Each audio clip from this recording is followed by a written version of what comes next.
This channel does not promote any violent, harmful, or illegal activities. All content provided by this channel is meant for an educational purpose only. দেখুন, school তো পঠন পাঠনের জায়গা।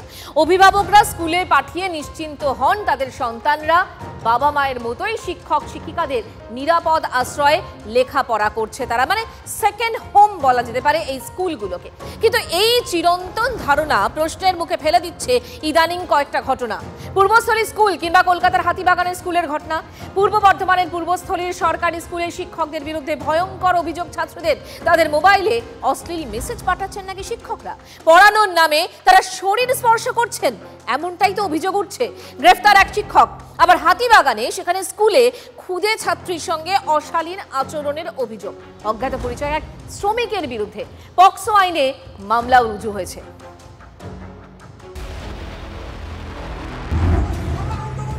অভিভাবকদের বিক্ষোভে উত্তাল হয়ে ওঠে পূর্বস্থলীর কাষ্ঠশালী নিভাননী উচ্চ বিদ্যালয়। অভিযোগ মারাত্মক। ছাত্রীদের মোবাইলে অশ্লীল মেসেজ পাঠানো, পড়ানোর নামে শরীর স্পর্শ করার অভিযোগ।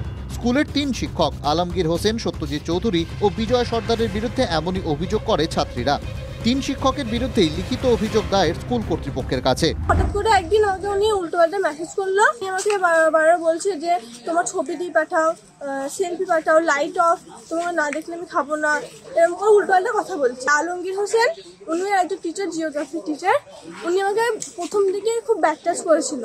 আলমগীর স্যার আর সত্যজিৎ স্যার যা তা ফোনে মেসেজ করে যা তা বলে পাঠিয়েছে, কিন্তু মেয়েকে তো স্কুলে পাঠায় ভালো পড়াশোনা করার জন্য, ঠিক আছে, কিন্তু স্কুলের স্যাররা তো বাবা মায়ের মতো, কিন্তু ওরা নোংরা নোংরা ভাষায় মেসেজ করে পাঠাচ্ছে, এটা কি উচিত?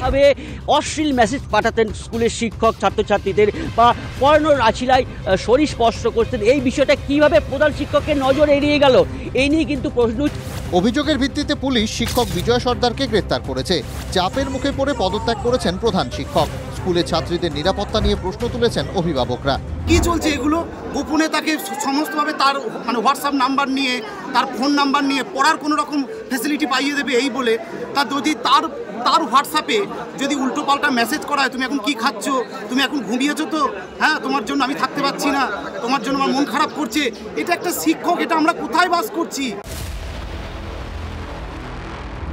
উত্তর কলকাতা শ্যামবাজারের কাছে শ্যামপুকুরে একটি গার্লস স্কুলে ক্লাস 2 এর ছাত্রী শ্লীলতাহানির অভিযোগ উঠল মিস্ত্রিদের বিরুদ্ধে।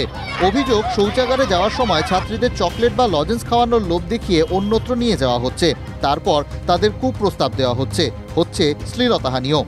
আমার মেয়ে বলেছে এরকম ওয়াশরুমে যাচ্ছিলাম, একটা লোক আমাকে বলেছে চকলেট খাবি, ও বলেছে চকলেট খাবো না, আমার চকলেটে অ্যালার্জি আছে। সেই সত্ত্বেও লোকটি বলেছে যে চকলেট খাবি তো বাইরে চল। তারপরে ও ম্যামকে, কোনো এক ম্যামকে, ওদের ক্লাস টিচারের কোনো ম্যামকে পায়নি, অচেনা ম্যাম, তাকে বলেছে। অভিযোগ, ছাত্রী বিষয়টি প্রধান শিক্ষিকাকে জানালেও তিনি গুরুত্ব দিতে চাননি। তিনি জানান বাচ্চাটি মন গড়া কথা বলছে। তারপরে অভিভাবকরা না থামলে স্কুল থেকে টিসি দেওয়ার হুমকিও দেন প্রধান শিক্ষিকা। অভিযোগ তেমনটাই। সে বলেছে যে টিসি দিয়ে দেবো হেডম্যাম, কিন্তু আমার বাচ্চাকে বলেছে রীতিমতো, আজকেই বলেছে, আমরা ছুটির পরেই বলেছে। হ্যাঁ, হেডমিস্টার বলছে আমরা বলিনি। আমার গার্জেনরা তারা চেয়েছিলেন যে আজকে একটা মিটিং হোক, ওদের কথা মতোই আজকে আমরা একটা মিটিং করেছি। ওরা বিভিন্ন দাবি দাওয়া বলেছেন, ম্যানেজিং কমিটি সেগুলো নোট ডাউন করেছেন। আগামীকাল আমাদের ম্যানেজিং কমিটি আলাদা করে মিটিং করে এই সমস্ত বিষয়গুলোর ব্যাপারে দেখা হবে। অজ্ঞাত পরিচয় শ্রমিকদের বিরুদ্ধে পক্সো আইনে মামলা রুজু হয়েছে। স্কুলের সামনে মোতায়েন হয়েছে পুলিশ। বন্ধ পঠন পাঠন। ছাত্রীরা নিরাপদ নয়, এই বিষয়টি কিন্তু এখন বড় হয়ে দেখা দিয়েছে। এই স্কুলে মেরামতির কাজ চলছে, সেখানে যে মিস্ত্রিরা কাজ করে সেই এক মিস্ত্রির বিরুদ্ধেই কিন্তু এই বড় অভিযোগ রয়েছে। এটা বড় কথা, আমার বাচ্চা একটা স্কুলে যাচ্ছে, সেখানে যদি আমার বাচ্চার কোনো সেফটি না থাকে তাহলে আমরা কি হিসেবে বাচ্চাকে পাঠাবো? স্কুলের ভেতর সিসিটিভি থেকে শুরু করে আলোর ব্যবস্থা, সবকিছু নিয়েই অভিযোগ অভিভাবকদের। স্কুলে সিসিটিভি আছে ঠিকই, কিন্তু সেটা পর্যাপ্ত নয়, কারণ যে মিস্ত্রি সেই ছোট বাচ্চাটিকে অর্থাৎ ছাত্রীকে ডেকে নিয়ে গেল, স্কুলের যে বাথরুম রয়েছে সেই বাথরুমে নিয়ে গিয়েছিল বলেই অভিযোগ রয়েছে, সেগুলো কিন্তু কোনোভাবেই সিসিটিভিতে ধরা পড়লো না। টিভি ক্যামেরা সব দিকে লাগানোটাই তো উচিত, তাই কি না? বিশেষ করে বাথরুমের দিকে। 1, 1, 2 এর বাচ্চারা খুবই ছোট, তাদেরকে বাথরুমে একটু ধরে নিয়ে যাওয়া, তারা কি চাইছে, কি করতে চাইছে। বাথরুমে লাইটের ব্যাপারটা, বাথরুমে নাকি লাইটও নেই। স্কুলে পড়ুয়াদের নিরাপত্তা নিয়ে প্রশ্ন তুলছে বিরোধীরাও। কিসের ভরসায় ছেলে মেয়েদের পাঠাবে অভিভাবকরা? এই ধরনের অব্যবস্থা। আর উনি খালি রাজনীতি করছেন, বিদেশ গেছেন আর পুরস্কার নিতে। আমি জানি না উনি নাকি মহিলা শিশু সুরক্ষার জন্য পুরস্কার নিচ্ছেন। শিক্ষা ব্যবস্থা বলে তো কিছু নেই, তার কারণ যেখানে শিক্ষক নিয়োগে এত দুর্নীতি, যেখানে স্কুল চলছে কি চলছে না, স্কুলের ক্লাস বিল্ডিং এর উপরে মাথার ছাদ পড়ে যাবে কিনা সেদিকে কারো নজর নেই। আর পুলিশকে তো একেবারে দলদাস বানিয়ে রাখা হয়েছে। এই ঘটনায় শোরগোল পড়ে যাওয়ায় শুক্রবার সকালে ডাফ হাই স্কুল ফর গার্লসে যান ডিআই অফিসের আধিকারিক। স্কুল কর্তৃপক্ষের সঙ্গে কথা বলেন, রিপোর্ট জমা দেবেন শিক্ষা দপ্তরে। কৌশিক দত্ত, সোমা দাসের রিপোর্ট, টিভি9 বাংলা। রাজনীতির খবরে আসে মেদিনীপুরের খড়গপুরে। সেখানে আজ একটি রাস্তার উদ্বোধন করতে গিয়েছিলেন কে দিলীপ ঘোষ। নেতারা যেমন করেন আর কি, সেখানেই স্থানীয় মানুষের কিছু মন্তব্যে একেবারে মেজাজ হারালেন মেদিনীপুরের প্রাক্তন বিজেপি সাংসদ। তারপর কি হলো দেখুন না। আপনি এমপিও একজন বাপ তুলে বলতে পারেন? 14 পুরুষ তুলবো, কালা টাকা দিয়েছে ভিখারি পার্টি হয়।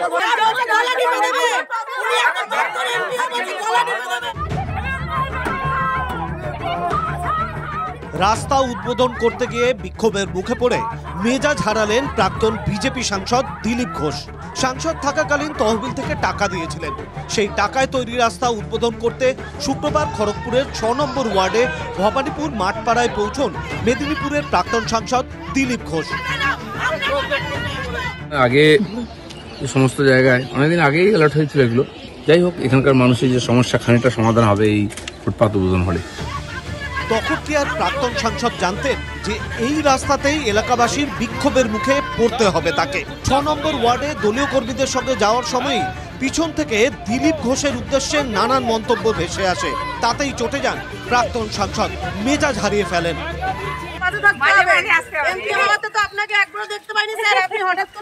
টাকা দিয়েছি, কারো বাপের টাকা নেই, আমি টাকা দিয়ে বানিয়েছি। তোমাকে বলেছি আপনি এমপিও একজন বাপ তুলে বলতে পারেন? 14 পুরুষ তুলবো, আমার বাবার মধ্যে দিয়েছে। বেশি না কাজ করবে না, প্রদীপকে বলো। এক কথা দু কথা থেকে প্রাক্তন বিজেপি সাংসদের সঙ্গে এলাকাবাসীর তীব্র বাদানুবাদ বেঁধে যায়।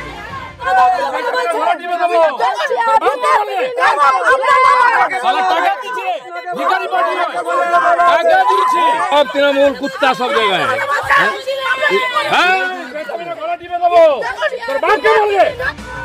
বিক্ষোভকারীদের দাবি, সাংসদ থাকাকালীন আপদে বিপদের সময় দিলীপ ঘোষকে এলাকায় দেখা যায়নি। সেই নিয়ে প্রশ্ন করতেই নাকি প্রাক্তন রাজ্য বিজেপি সভাপতি অগ্নি শর্মা। আমরা ওনাকে জাস্ট এটাই জিজ্ঞেস করলাম, স্যার অনেকদিন পর দেখা হলো, আপনি এতদিন পরে এখানে, ঠিক আছে? উনি সাথে সাথে আমাদেরকে রিপ্লাই করলেন, আপনার বাপকে উত্তর দেবো নাকি? আপনার বাপ মোদী সরকারকে জিজ্ঞেস করুন আমি এখানে কি করছি, ঠিক আছে? রীতিমতো উনি গালিগালাজ করে কথা বলছে, গলায় পা তুলে দেবো। আপনি হ্যাঁ, আমরা যদি আর একটা প্রশ্ন করি, 500 টাকা নিয়ে ঘেউ ঘেউ করে, আমি বলছি আমার বাপের টাকা, কারো বাপের টাকা নেই। কার বাপ বলুক, কার বাপের টাকা? দিলীপ ঘোষ বাপ তুলেই বলবে, যারা ঘেউ ঘেউ করবে তাদেরকে বাপ তুলেই বলবে। কাজ করতে পারে না, কাজ করে উদ্বোধন করছে, আবার ঘেউ ঘেউ করছে। হিম্মত হয় কি করে? এই 500 টাকার চাকররা এরা কিছু করতে দেয় না, ঘেউ ঘেউ করে। একদিকে দিলীপ ঘোষ, অন্যদিকে বিক্ষোভকারীরা, কেউ ছেড়ে কথা বলার পাত্র নয়। দিলীপ ঘোষের অভিযোগ, স্থানীয় তৃণমূল কাউন্সিলরের প্ররোচনাতেই এই গন্ডগোল। খড়গপুর 6 নম্বর ওয়ার্ডেতে একবারে কাদার মধ্যে লোক বাড়ি করেছে, যেতে পারে না। আমাকে অনেকবার বলেছেন রাস্তা একটা ফুটপাত বানিয়ে, মিউনিসিপ্যালিটি করেনি, ওখানকার কাউন্সিলর করেননি প্রদীপবাবু। আমি টাকা দিয়েছিলাম, ভালো ফুটপাত তৈরি হয়েছে, আমাকে বলা হয়েছিল উদ্বোধন করতে। কিছু না গিয়ে ফিতে কাটলাম, দিয়ে লোকের সঙ্গে কথা বলে চলে আসছি। কিছু লোক চিৎকার করছে, কেন দিলীপ ঘোষ এসছে, দিলীপবাবু কেন এসছেন এখানে? আমি রাস্তা তৈরি করছি, আমার পয়সা, এটা উদ্বোধন করতে এসেছি, তোমরা তো করবে না, করে দিয়েছি। তাতেই চিৎকার, শাউটিং, হল্লা।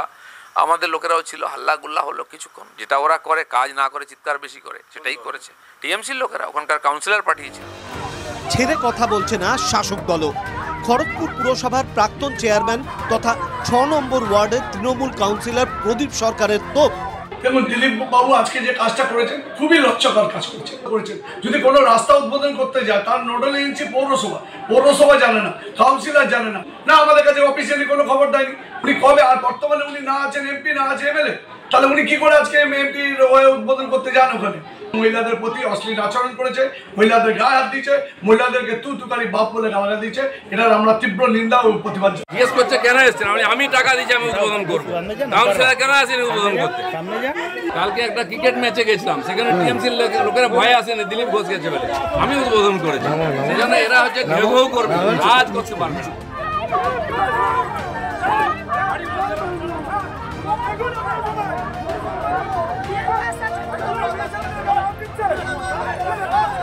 এলাকা ছাড়ার সময়ও দিলীপ ঘোষের গাড়ি ঘিরে বিক্ষোভ চলে। কোনো মতে পরিস্থিতি সামাল দিয়ে প্রাক্তন সাংসদের গাড়ি বের করে নিয়ে যান তার নিরাপত্তা রক্ষীরা। মেদিনীপুর থেকে দেবব্রত সরকারের রিপোর্ট, TV9 বাংলা।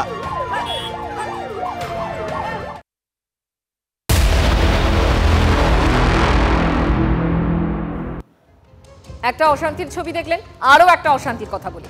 খড়গপুরে তৃণমূলের বিরুদ্ধে অহেতুক অশান্তি করার অভিযোগ করেছেন বিজেপি নেতা। আর নদিয়ায় সেখানে তৃণমূলের হাতে আক্রান্ত তৃণমূলী।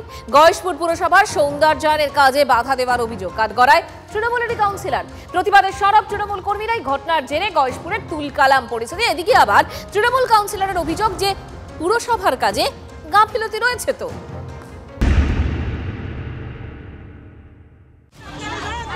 উন্নয়নকে কেন্দ্র করে প্রকাশ্য রাস্তায় তৃণমূলের সঙ্গে তৃণমূলের কোন্দল।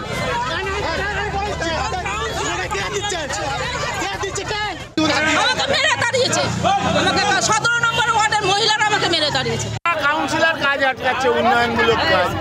আমরা চাইছি উন্নয়নের কাজ হোক। অবৈধ কাজ বন্ধ করতেছি, এটা অবৈধ কাজ হচ্ছে। কোনো ওয়ার্ক অর্ডার নেই, আমাকে ওয়ার্ক অর্ডার দেবে, আমি কাজ করতে দেবো। আমরা উন্নয়নের পক্ষে, তাও উনি এই কাজে বাধা দিচ্ছে। তো কিছু টাকা পয়সা নেওয়ার ব্যাপার আছে উনার। শুক্রবার সকালে নদিয়ার গয়েশপুর পুরসভার 18 নম্বর ওয়ার্ডে তুলকালাম।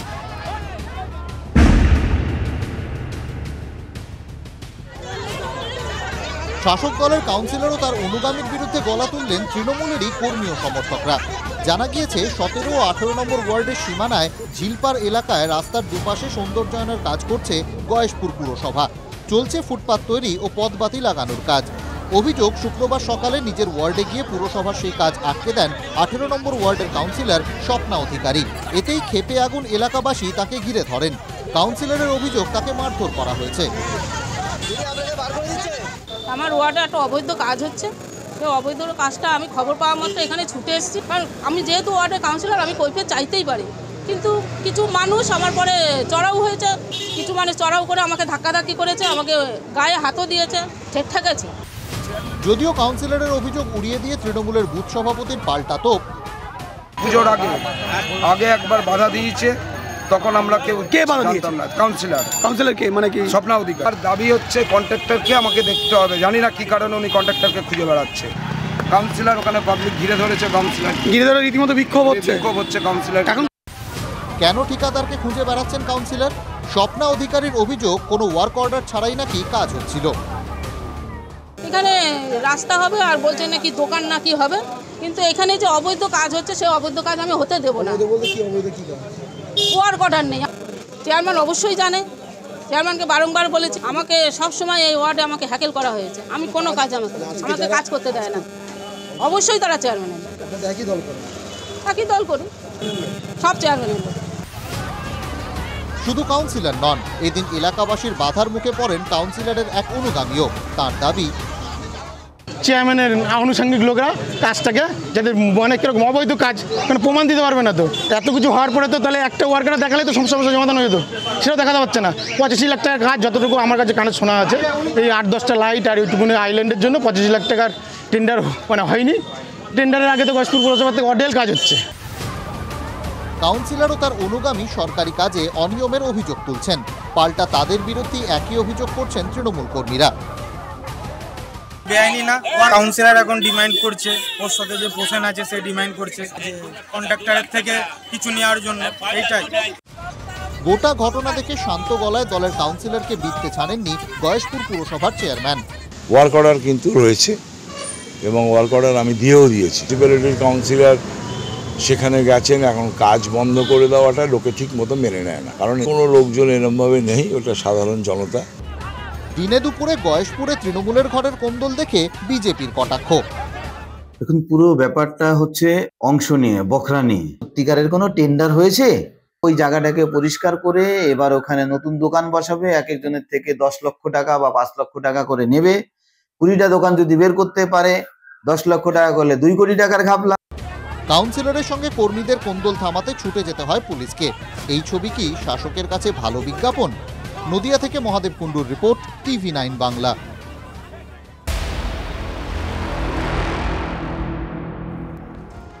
26-এর ভোটে তৃণমূলের অধিনায়ক কে? মমতা বন্দ্যোপাধ্যায় না অভিষেক বন্দ্যোপাধ্যায়? সাংগঠনিক পদাধিকার যাই বলুক, তৃণমূল সমর্থকদের একাংশ কিন্তু ঘোষণা করে দিল যে অভিষেকই অধিনায়ক। দক্ষিণ কলকাতা জুড়ে এখন পতপত করে উঠছে অধিনায়ক অভিষেক লেখা হলুদ পতাকা, যেখানে লেখা রয়েছে তৃণমূল সমর্থকের সোশ্যাল মিডিয়া গ্রুপের নাম। আগামী ভোটের রণকৌশল ঠিক করতে 23শে মার্চ বৈঠক ডেকেছে তৃণমূলের ওই সোশ্যাল মিডিয়া গ্রুপ। তাই প্রস্তুতিতেই দক্ষিণ কলকাতার ওই এলাকা মুড়ে ফেলা হয়েছে অধিনায়ক অভিষেক লেখা পতাকায়।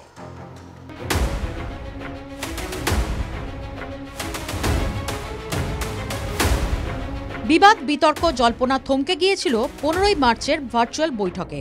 তারপর থেকেই অভিষেক বন্দ্যোপাধ্যায়ের নেতৃত্বের সমর্থনে সোশ্যাল মিডিয়ায় শুরু হয়েছিল পোস্টের বন্যা। এবার সেই অধিনায়কত্বের ঘোষণা হয়ে গেল বাস্তবেও। দক্ষিণ কলকাতা জুড়ে দেখা গেল সারি সারি পোস্টার ও পতাকা। উজ্জ্বল হলুদ পতাকায় নীল রঙে লেখা অধিনায়ক অভিষেক, নিচে ইংরেজিতে #FAM4TMC। জানা গিয়েছে আগামী 23শে মার্চ ভোটের রণকৌশল ঠিক করতে বৈঠকে বসছে তৃণমূলের সোশ্যাল মিডিয়া সৈনিকরা। আর তার আগেই পোস্টার ও পতাকায় ছেয়ে গিয়েছে দক্ষিণ কলকাতা। ফিয়ারলেস AITC মেম্বার্স বলে যে ফেসবুক পেজ রয়েছে, সেখান থেকে একটা বৈঠকের ডাক দেওয়া হলো, রণকৌশলের বৈঠক 23শে মার্চ। আর সেখানে যেখানে বৈঠক হবে সেই বৈঠক চত্বরকে ঢেকে ফেলা হলো হলুদ পতাকায়, এবং সেই হলুদ পতাকায় লেখা যে অধিনায়ক অভিষেক। অধিনায়ক অভিষেক স্লোগান নিয়ে জল্পনা শুরু হলেও তাকে অবশ্য স্বাভাবিক মনে করছেন তৃণমূল নেতারা। তৃণমূল কংগ্রেসের সমর্থকদের সোশ্যাল মিডিয়া যতগুলি গ্রুপ আছে তার মধ্যে অন্যতম সক্রিয় গ্রুপ হচ্ছে ফ্যাম। অধিনায়ক অভিষেক তাদেরই সংগঠনের একটি শাখা। যদি আমি কোনো গ্রুপের কথা না বলি, আমি যদি IT সেল বলি সংগঠন হিসাবে, দলের একটি ফ্রন্টাল অর্গানাইজেশন, তাহলে তারই হাত ধরে সেই ফ্রন্টাল অর্গানাইজেশনের সূত্রপাত হয়। ফলে স্বাভাবিকভাবে সোশ্যাল মিডিয়া কর্মীদের মনে অভিষেক বন্দ্যোপাধ্যায়ের একটা আলাদা জায়গা। তৃণমূল বিষয়টিকে স্বাভাবিক বলে দাবি করলেও বিরোধীরা কিন্তু এ নিয়ে কটাক্ষ করতে ছাড়ছেন না। তৃণমূল তুমি কার, এই প্রশ্ন বাংলার দুয়ার পর্যন্ত পৌঁছে গেছে। কখনো বলছে আমি শেষ কথা দিদি, আবার খোকাবাবু দলের লোকরা বলছে না আমাদের খোকাবাবুই শেষ কথা। ওনার ধৈর্যের বাঁধ ভেঙে যাচ্ছে। কতদিন আর কতদিন, 26 হয়তো ক্ষমতাই গেল না, জীবনে আর ক্ষমতায় মন্ত্রী হওয়া গেল না, সেজন্য তাড়াহুড়ো করে ক্ষমতাটা হাতে নিতে চাইছেন, যে কোনোভাবে জিতে থাকতে চাইছেন। আমার তো মনে হচ্ছে তৃণমূল কংগ্রেসের এবার 26-এ হয়তো দুটো করে ক্যান্ডিডেট থাকতে পারে বিভিন্ন জায়গায়। একটা তৃণমূল কংগ্রেস ভাইপো আর তৃণমূল কংগ্রেস পিসি। লোকসভা ভোটের পর সংগঠনের মূল ধারা থেকে অভিষেকের দূরত্ব তৈরি হওয়ায় দলের অন্দরে নানা জল্পনা ছড়াতে শুরু করেছিল। কিন্তু যাবতীয় জল্পনার অবসান হয়ে যায় 15ই মার্চের ভার্চুয়াল বৈঠকে, যেখানে অভিষেককে নেতা বলে সম্বোধন করেন স্বয়ং সুব্রত বক্সী। এবারে সেই নেতা অভিষেকই ফের ময়দানে নামছেন। লন্ডন সফরে যাওয়ার আগে মমতা বন্দ্যোপাধ্যায়ও বুঝিয়ে দিয়েছেন আগামী 7 দিন দলের যাবতীয় কাজ সুব্রত বক্সীর সঙ্গে যৌথভাবে সামলাবেন অভিষেক। অর্থাৎ ফের পুরনো ফর্মে ময়দানে ফিরছেন তৃণমূলের সর্বভারতীয় সাধারণ সম্পাদক। প্রত্যাবর্তনের সেই ঘোষণাই যেন ফুটে উঠেছে সোশ্যাল মিডিয়া বৈঠকের পতাকায়। Bureau report, TV9 Bangla. আরও একটা ভয়াবহ আগুনের খবর পাচ্ছি এই মুহূর্তে হাওড়ার সাকলাইলে। প্লাস্টিকের গুদামে অগ্নিকাণ্ড এবং সেখানে আতঙ্ক ছড়িয়েছে। আগুন আশেপাশে ছড়িয়ে পড়ার আশঙ্কাও থাকছে। এই মুহূর্তে পরিস্থিতি কি জানবো, সুপ্রদীপ আমাদের সঙ্গে রয়েছেন, আমাদের প্রতিনিধি। সুপ্রদীপ, দেখো কিছুক্ষণ আগে কিন্তু সাঁকরাইলের সন্দীপুরে একটি প্লাস্টিক কারখানা, সেই প্লাস্টিক কারখানাতে হঠাৎই আগুন লাগে এবং আগুনের তীব্রতা এবং ভয়াবহতা এতটাই যে উলুবেড়িয়া শুধু নয়, আলামপুর থেকে হাওড়া থেকে বিভিন্ন এলাকা থেকে কিন্তু দমকলের যে ইঞ্জিন, সেই ইঞ্জিন ডাকা হয়েছে। এখনো পর্যন্ত কিন্তু পরিস্থিতি নিয়ন্ত্রণের বাইরে। যত সময় বাড়ছে কিন্তু আগুনের তীব্রতাটা আরো বেড়ে যাচ্ছে এবং আরো যে আগুনের স্প্রেড দ্রুত গতিতে ছড়াচ্ছে। যদিও কারখানার তরফ থেকে যে সমস্ত ফায়ার জলের ব্যবস্থা করলেও কিন্তু নিয়ন্ত্রণের এখনো পর্যন্ত বাইরে। তবে সাঁকরাইলের পুলিশ এবং উলুবেড়িয়া ও আলামপুরের দমকলের যে ইঞ্জিন সে ঘটনাস্থলে পৌঁছেছে। ধন্যবাদ তোমাকে। মালদার হরিশ্চন্দ্রপুরে বিল চুরি, 5 একর বিল দখল করে চলছে মাখনা চাষ। সরকারি জলাভূমিতে দেওয়া হয়েছে পাট্টাও। ঘটনাস্থলে গেলে ভূমি দপ্তরের আধিকারিকদের সঙ্গে দখলদারদের হাতাহাতি, তৃণমূলের পঞ্চায়েত সদস্যকেও ধাক্কা।